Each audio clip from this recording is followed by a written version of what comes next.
Assalamualaikum warahmatullahi wabarakatuh.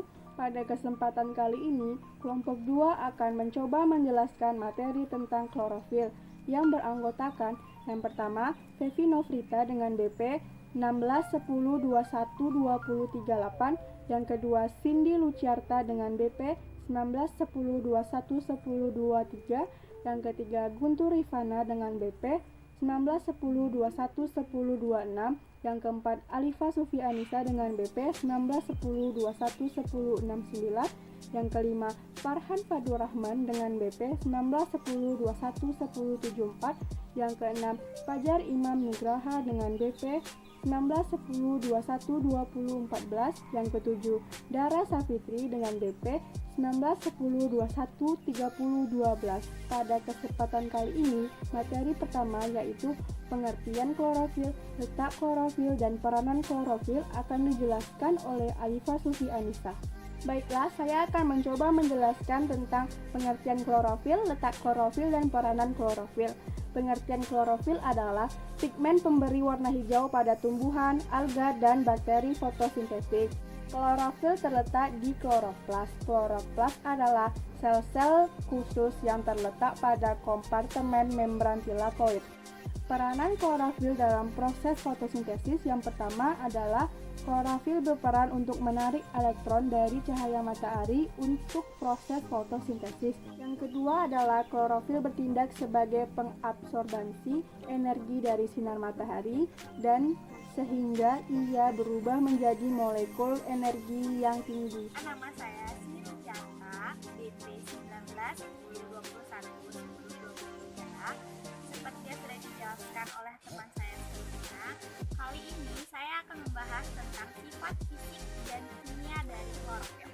Yang pertama yaitu sifat fisik klorofil, di mana sifat fisik klorofil adalah menyerap dan menerima cahaya dengan panjang gelombang yang berbeda, atau disebut juga dengan berpendar atau berfluoresensi. Klorofil biasanya menyerap cahaya dengan panjang gelombang antara 400 sampai 700 nanometer, terutama cahaya yang berwarna merah dan juga biru. Selanjutnya yaitu sifat kimia klorofil. Di sini terdapat dua sifat kimia klorofil. Yang pertama yaitu klorofil tidak larut dalam air, tetapi dia itu larut dalam pelarut bersifat organik yang lebih polar, biasanya seperti etanol dan juga kloroform. Selanjutnya yang kedua yaitu sifat kimianya. Kita tahu bahwa rumus umum dari klorofil yaitu C55H72O5N4Mg, di mana inti Mg ini akan tergeser oleh dua atom H apabila dalam keadaan asam, sehingga dia akan membentuk suatu persenyawaan yang disebut dengan thiophylin yang berwarna coklat. Sekian sifat fisik dan kimia dari klorofil. Perkenalkan, nama saya Fajar Imam Nugraha, nomor BP 1910212014. Saya akan menjelaskan sedikit tentang macam-macam pigmen yang terdapat pada tanaman, yaitu ada tiga. Yang pertama, klorofil. Klorofil merupakan pigmen yang menyebabkan warna hijau pada tanaman, khususnya pada daun.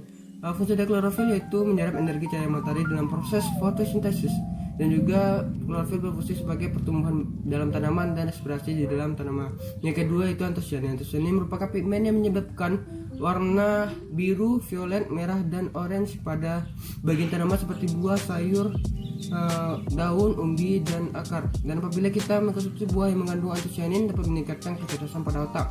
Antosianin juga dapat menyerap energi cahaya matahari pada panjang gelombang biru dan hijau. Yang ketiga itu karotenoid. Karotenoid dibagi menjadi dua, yang pertama karoten dan yang kedua xanthofil. Karoten merupakan pigmen yang menyebabkan warna orange, dan xanthofil merupakan pigmen yang menyebabkan warna kuning. Fungsi dari karotenoid yaitu untuk melindungi tanaman dari solarisasi dengan cara menyerap kelebihan energi cahaya matahari dan nanti melepasnya kembali dalam bentuk bahan. Sekian dari penjelasan saya. Nama saya Dara Safitri, BP 1910213012. Baik, selanjutnya saya akan menjelaskan materi tentang jenis-jenis klorofil. Yang pertama yaitu klorofil A atau klorofil yang menghasilkan warna hijau biru.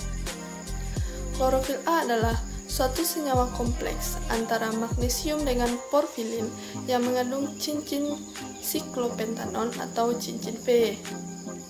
Rumus kimia dari klorofil A ini adalah C55H72O5N4Mg.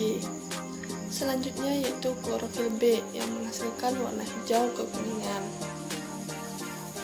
Klorofil B juga terikat pada protein di dalam sel. Klorofil B terdapat pada ganggang hijau, kloropita, dan tumbuhan darat. Rumus kimia dari klorofil B yaitu C55H70O6N4Mg. Klorofil A dan B paling kuat menyerap cahaya bagian merah dan ungu spektrum. Cahaya hijau yang paling sedikit diserap. Maka, apabila cahaya putih menyinari struktur-struktur yang mengandung klorofil, seperti misalnya daun, maka sinar hijau akan dikirimkan dan dipantulkan sehingga strukturnya tampak berwarna hijau. Selanjutnya yaitu klorofil C yang menghasilkan warna hijau coklat. Klorofil C terdapat pada ganggang coklat Phaeophyta serta diatome Bacillariophyta. Selanjutnya yaitu klorofil D yang menghasilkan warna hijau merah. Klorofil D terdapat pada ganggang merah Rhodophyta. Akibat adanya klorofil, tumbuhan dapat menyusun makanannya sendiri dengan bantuan cahaya matahari. Perkenalkan, nama saya Farhan Abdurrahman dengan WP 1910211074. Baiklah, pada kesempatan kali ini saya akan menjelaskan tentang faktor yang mempengaruhi kadar klorofil. Yang pertama faktor yang mempengaruhi kadar klorofil yaitu intensitas cahaya. Laju fotosintesis maksimum ketika intensitas cahaya mencukupi tanaman tersebut. Yang kedua, konsentrasi CO2. Semakin banyak CO2 di udara, maka akan semakin maksimal pula hasil fotosintesis yang diberikan. Yang ketiga merupakan faktor suhu. Enzim-enzim pada proses fotosintesis hanya dapat bekerja pada suhu optimal. Yang keempat merupakan faktor kadar air. Kekurangan air pada tanaman menyebabkan tertutupnya stomata yang akan menyebabkan terhambatnya penyerapan CO2. Baiklah, selanjutnya ada faktor tahap pertumbuhan. Tahap pertumbuhan juga mempengaruhi kadar fotosintesis. Karena pada tahap pertumbuhan yang sedang berkecambah, laju fotosintesis akan tinggi. Selanjutnya ada kadar fotosintat. Jika kadar fotosintat seperti karbohidrat berkurang, maka laju proses fotosintesis akan naik. Dan begitu pula sebaliknya, jika kadar fotosintat bertambah, maka laju fotosintesis akan berkurang. Pembahasan selanjutnya akan dijelaskan oleh rekan saya. Perkenalkan, nama saya Guntur Irfan Hakim, nomor BP 1910211026. Baiklah, pada kesempatan kali ini saya akan menjelaskan materi singkat mengenai teknik deteksi klorofil secara kualitatif maupun kuantitatif. Secara kualitatif menggunakan metode karmatografi. Adapun karmatografi itu dari yang sederhana sampai yang modern. Karmatografi sederhana berupa karmatografi kertas menggunakan kertas Whatman 3. Lalu karmatografi yang lebih maju menggunakan silika gel pada plat aluminium atau besi yang dinamakan karmatografi lapis tipis. Lalu karmatografi untuk zat yang mudah menguap dinamakan karmatografi gas. Dan yang modernnya karmatografi cair kinerja tinggi. Deteksi cara sederhana terhadap macam pigmen daun dengan teknik karmatografi kertas pada dasarnya melakukan pemisahan zat dengan menggunakan larutan pengembang atau eluent, yaitu campuran pelarut organik dengan perbandingan tertentu yang sesuai sifat zat dalam ekstrak pigmen daun yang hendak dipisahkan. Setelah ekstrak pigmen daun yang diteteskan pada kertas Whatman 3 dicelupkan dalam larutan pengembang dalam bejana tertutup yang jenuh uap larutan pengembang. Zat yang paling larut akan merambat dengan lebih cepat pada kertas Whatman, begitu pula sebaliknya. Karena itu akan diperoleh jarak rambat golongan zat satu dengan golongan zat lainnya yang berbeda tingkat kelarutannya dalam larutan pengembang. Sebagian jenis pigmen tidak dapat dilihat dengan mata telanjang, karena itu kadang membutuhkan alat yang bernama berupa penyemprot bercak supaya memberikan reaksi warna tertentu, dan kadang hanya akan terlihat di bawah sinar UV. Adapun teknik lain untuk mendeteksi klorofil yaitu dengan metode fotoluminesensi menggunakan spektrometer Ocean Optic Maya 2000 Pro. Pada sumber cahaya berupa laser dengan panjang gelombang 420 nektometer Pengujian fotoluminescensi dilakukan dengan cara dua metode, yaitu continue wave dan pulse wave.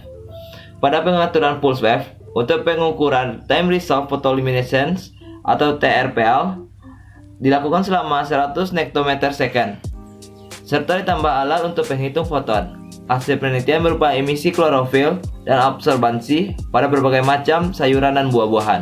Nama saya Fevi Novita, PP 1610212038 dari kelompok 2. Baiklah, sekarang saya akan menjelaskan penjelasan singkat tentang spektrofotometer. Dalam pengujian sampel, kita perlu mengenal dan mengetahui prinsip kerja dari berbagai alat atau instrumen yang mendukung di laboratorium. Salah satu alat yang harus dikenal dan diketahui prinsip kerjanya dalam pengujian sampel adalah spektrofotometer. Mengenal spektrofotometer pasti akan bersinggungan dengan metode kimia analisis. Spektrofotometri merupakan salah satu metode kimia analisis yang digunakan untuk menentukan komposisi suatu sampel baik secara kualitatif maupun kuantitatif yang berdasarkan pada interaksi antara materi dengan cahaya. Nah, alat yang digunakan dalam spektrofotometri inilah yang kita kenal dengan sebutan spektrofotometer. Spektrofotometer itu sendiri merupakan alat yang digunakan untuk mengukur absorbansi dengan cara melewatkan cahaya yang panjang dengan panjang gelombang tertentu dengan suatu objek kaca atau kuarsa disebut dengan kuvet. Sebagian dari cahaya akan diserap dan sisanya akan dilewatkan. Prinsip kerja alat ini berdasarkan hukum Lambert-Beer. Persyaratan hukum Lambert-Beer antara lain, radiasi yang digunakan harus monokromatik. Yang kedua, energi radiasi yang diabsorpsi oleh sampel tidak menimbulkan reaksi kimia. Yang ketiga, sampel atau larutan yang diabsorpsi harus homogen. Yang keempat, tidak terjadi fluoresensi atau fosforesensi, dan indeks refraksi tidak berpengaruh terhadap konsentrasi. Jadi, larutan tidak pekat harus encer. Baik, demikian ulasan singkat tentang spektrofotometer dari saya. Sekian dan terima kasih.